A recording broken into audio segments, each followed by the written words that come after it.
Pemirsa, harga komoditas sayur-sayuran di pasaran mulai turun drastis.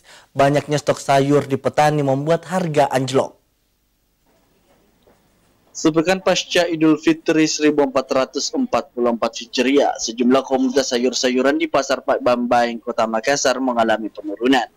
Turunnya harga komoditas jenis sayur-sayuran tersebut mencapai hingga 30% dibandingkan dari hari-hari sebelumnya.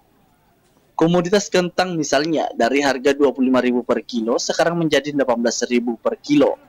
Selain itu ada cabai dari harga Rp40.000 per kilo menjadi Rp20.000.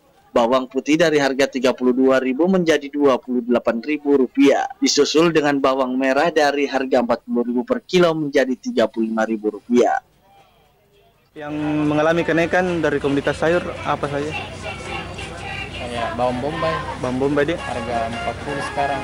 dari harga berapa? Dari harga 20. Pedagang di Pasar Pak Bambaing mengungkapkan turunnya harga komoditas jenis sayur di pasar akibat banyaknya stok ketersediaan sayur dari petani. Saat ini memasuki musim panen sehingga sayur dari berbagai daerah begitu banyak. Ardi Jaho, Celebes TV.